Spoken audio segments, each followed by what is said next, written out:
नमस्कार. सुरुवातच होते एका जबरदस्त आरोपाने. नंदिनी थेट वसुआत्यावर आरोप करतीये. म्हणते की तिच्या लग्नाच्या दिवशी तिचं अपहरण झालं ते वसुआत्यानेच दीपकच्या मदतीने घडून आणलं. अरे बापरे. आणि पुरावा काय म्हणतीये ती? पुरावा म्हणून ती पिहूचं नाव घेते. लहान मुलगी आहे पिहू, पण ती म्हणते की पिहूने त्यांचं बोलणं ऐकलंय. अच्छा, पण वसुआत्या काय म्हणते यावर? ती लगेच मान्य करते? नाही, अजिबात नाही. सुरुवातीला तर ती साफ नकार देते. उलट म्हणते, अगं लहान मुलगी आहे ती, तिच्यावर काय विश्वास ठेवतेस तू, म्हणजे असं उडवून लावते. हे अपेक्षित होतं म्हणा. म्हणजे बचावात्मक पवित्रा घेतला तिने. लहान मुलांच्या बोलण्याला कोण गंभीरपणे घेतं असा सूर असतो बऱ्याचदा सत्य लपवताना. बरोबर.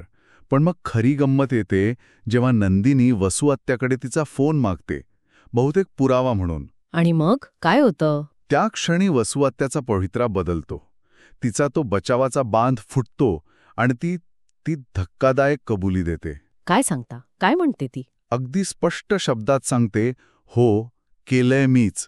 तुला तुझ्या लग्नातनं किडनॅप करायला लावलं होतं. अरे देवा, म्हणजे जो संशय होता तो खरा ठरला म्हणायचा. हो ना.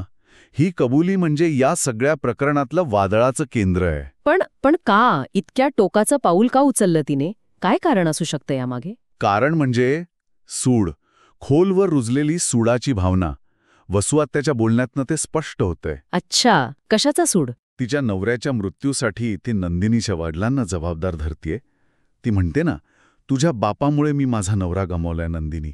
म्हणजे किती वर्षांचा राग मनात ठेवला असेल तिने. बापरे, म्हणजे त्या रागापोटी, त्या द्वेषापोटी हे सगळं सूड माणसाला खरंच कोणत्या थराला नेऊ शकतो. अगदी.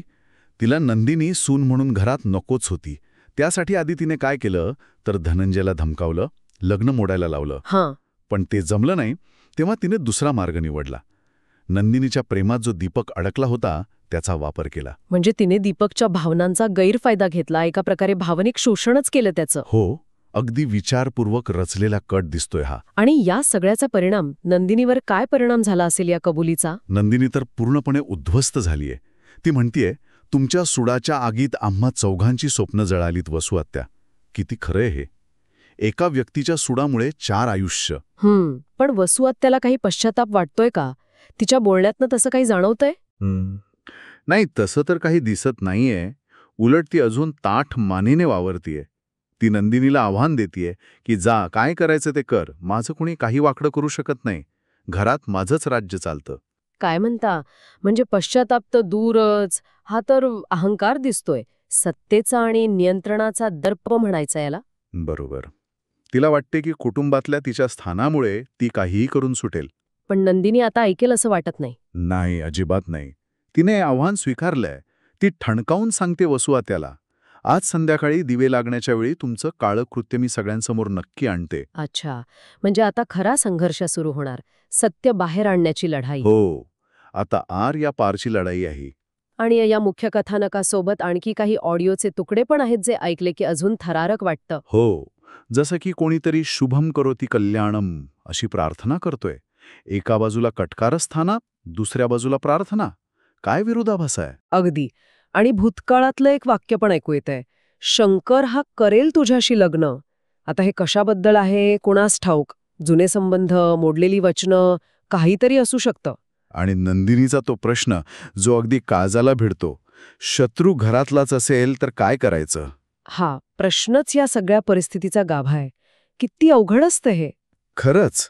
तर या सगळ्या क्लिप्समधनं एक गोष्ट स्पष्ट होतीये की एका व्यक्तीच्या सुडापोटी किती मोठा कट रचला गेला आणि त्यामुळे किती जणांची आयुष्य बर्बाद झाली. बरोबर. वसुआत्याचा द्वेष आणि त्यातून घडलेली ही सगळी घटना आणि आता सत्य बाहेर आणण्यासाठी नंदिनीची धडपड. हे सगळं ऐकल्यावर मनात एक विचार येतोच. कोणता विचार? की जेव्हा कुटुंबात इतका खोलवर रुजलेला द्वेष, लपवलेली सत्य ही अशी अचानक बाहेर येतात, तेव्हा त्या नात्यांचं काय होतं? ती पुन्हा सांधली जातात की कायमची तुटतात? खरंय. आणि सत्य बाहेर आणणं किती कठीण असू शकतं, विशेषतः जेव्हा विरोध आपल्या घरातूनच असतो, नाही का? यावर नक्कीच विचार करायला हवा.